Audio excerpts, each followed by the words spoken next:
Puji nama Tuhan, Shalom, selamat pagi. Renungan pagi ini Sabtu 27 September 2025 berjudul Jangan biarkan ketakutan menghentikan panggilan Tuhan. Di dalam Ezra pasal 4 ayat 4 demikianlah firman Tuhan. Maka penduduk negeri itu melemahkan semangat orang-orang Yehuda dan membuat mereka takut untuk membangun.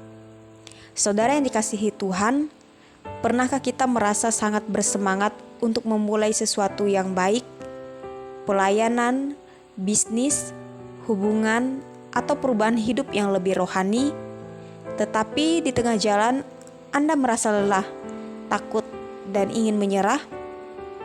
Ternyata itu bukan hal baru. Dalam kitab Ezra, kita melihat bahwa umat Tuhan juga pernah mengalami hal yang sama. Mereka dipanggil untuk membangun kembali bait Allah di Yerusalem, tetapi mereka dihadang oleh ketakutan dan tekanan dari luar. Ketika umat Israel kembali dari pembuangan di Babel, mereka menerima panggilan Tuhan untuk membangun kembali bait Allah di Yerusalem. Mereka memulai dengan penuh semangat, tetapi tak lama kemudian muncul penolakan dari penduduk sekitar yang tidak senang dengan pembangunan itu. Ezra pasal 4 ayat 4 mencatat strategi musuh, melemahkan semangat, membuat mereka takut.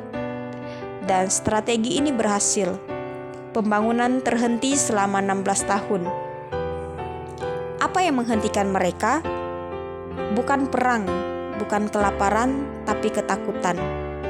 Pesan utama Ezra pasal 4 ayat 4. Pertama, ketakutan bisa menghentikan pekerjaan Tuhan dalam hidup kita. Musuh tidak selalu menyerang secara fisik. Kadang mereka hanya perlu mengintimidasi, menyebarkan keraguan, mengganggu keyakinan kita. Ketika hati mulai takut, tangan pun menjadi lemah dan kita pun berhenti. 2. Ketakutan adalah senjata lama yang masih dipakai sampai sekarang. Setan tahu bahwa jika dia bisa membuat kita takut dan ragu, kita akan menyerah dengan sendirinya. Dia tidak perlu menjatuhkan kita, cukup buat kita berhenti percaya. Bagaimana mengatasi ketakutan? Pertama, ingat siapa yang memanggil. Tuhanlah yang memerintahkan pembangunan itu. Jika Dia yang memulai, Dia juga akan menyelesaikan. 2. Bersama orang yang tepat. Zerubabel menolak bantuan dari orang yang tidak sejalan secara rohani. Kita perlu membangun bersama orang yang satu hati dengan Tuhan, bukan yang meracuni semangat kita. 3. Lawan ketakutan dengan firman dan iman. 2 Timotius pasal 1 ayat 7. Sebab Allah memberikan kepada kita bukan roh ketakutan, melainkan roh kekuatan, kasih, dan ketertiban. Mungkin hari ini kita sedang takut memulai lagi, takut gagal lagi, takut melanjutkan pelayanan, tapi ingat, Tuhan belum selesai membangun hidupmu.